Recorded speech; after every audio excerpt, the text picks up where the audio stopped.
It's not always easy to trace the lineage of our beloved TV characters, but if you follow the breadcrumbs far enough back, you might be surprised at where some of the most iconic fictional individuals got their start. Or not, you may be very tough to surprise. I don't know. Anyway, I'm Gareth, you are watching What Culture, and here are 8 popular TV characters who originated on a different show. Number 8, Sabrina Spellman, Sabrina the Teenage Witch. First appearance, the Archie Comedy Hour.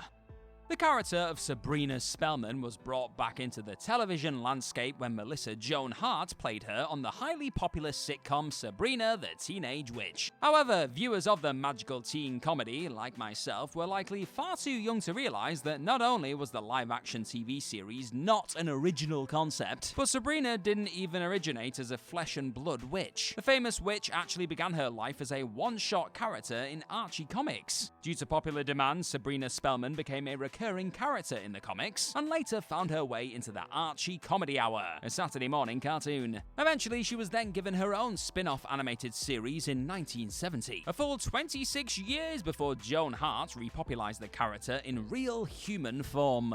Now, what's your favorite TV show from your childhood? You let me know in the comment section down below. It's gonna be Sabrina, isn't it? It's always Sabrina. Number 7, Detective John Munch, Law & Order SVU. First appearance, Homicide, Life on the Street. Those of us with terrible long-term memories likely only remember David Belzer's grumpy, sardonic portrayal of Detective John Munch as the crime solver of exclusively sexual-based offenses on Law & Order Special Victims Unit. But the more eagle-eyed and more lucid viewers will recall that Munch was first solving homicidal investigations as a principal character on the aptly titled Homicide, Life on the Street. The first glimpse into the Baltimore Police Department, smell you later The Wire, Homicide featured an all-star cast that included Andre Braugher, Giancarlo Esposito, Ned Beatty, and yes, Richard Belzer. Once Homicide ended its 7-year run, Munch made the transfer from Baltimore to New York, where he would drop his firm beliefs in conspiracy theories to team up with Ice-T, making everything right with the world. Number 6, Doug Heffernan, King of Queens. First appearance, Everybody Loves Raymond. Long before Kevin James was zookeeping and mall-copping and making Rob Schneider's brand of comedy seem subtle by comparison, he was just another lovable loser on the by-the-numbers family sitcom The King of Queens. But actually, Doug Heffernan did not start out as the perpetually unappreciative husband on King of Queens. No, he first appeared as a perpetually unappreciative husband and friend to Ray Barone on Everybody Loves Raymond. It turns out that Ray Romano and Kevin James are pals in real life, and Ray decided to use his show as a launching pad for his mate, thus technically making King of Queens a spin-off. This is why Everybody Loves Raymond, eh? Thank you very much for stopping by to check out this What Culture video today, you lovely, lovely person. If you're having a good time with it, then why not hit that subscribe button down below for more of these videos? Or after you've done watching this video right here, head on over to the channel to continue your YouTube journey. Number 5, Harriet and Carl Winslow, Family Matters. First appearance, Perfect Strangers.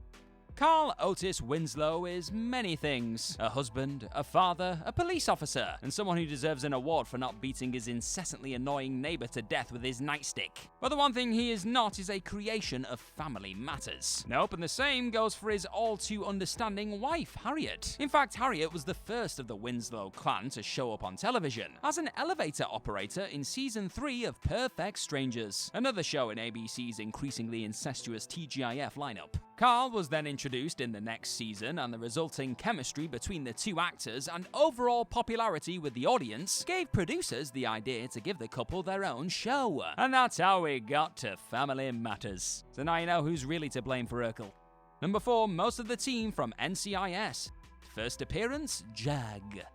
You remember Jag, don't you? It was your grandparents' favourite show, right behind Matlock. Or maybe they were more Murder, She Wrote types of people. What was your grandparents' favourite show? Let me know in the comments. In any case, Jag was a legal drama that managed to run for 10 seasons simply because elderly people never turned their televisions off. Neither do I, to be honest. Am I old now? Anyway, what you may not know is that the legacy of Jag is still very much alive and well. In fact, there are a number of characters from that show that still showed up on your TV screens for years after Jag's conclusion, but this time they were branded with a different set of initials, NCIS. NCIS. The wildly expansive NCIS was given its legs as a backdoor pilot from JAG, meaning one of the regular all-episodes of Grandpa's primetime routine doubled as the pilot episode of a new, exciting show about the Naval Criminal Investigative Service. Mark Harmon, Michael Weatherly, Paulie Perrette, David McCallum, basically a lot of the long-running show's primary actors over the years. Yeah, they were first introduced to viewers on JAG.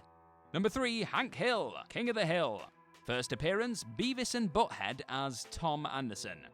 Okay, so technically it wasn't King of the Hill's Hank Hill that was the curmudgeonly old neighbor to Beavis and Butthead, but a side-by-side comparison of Hank and Tom Anderson's look, voice, and general attitude proved that they're different in name and hairstyles only. In fact, Mike Judge, the creator of both shows, said that his first idea was to form a legitimate lineage between the two, with Hank being Anderson's son. He figured he could use that as a tie-in for a possible spin-off idea with Beavis and Butthead.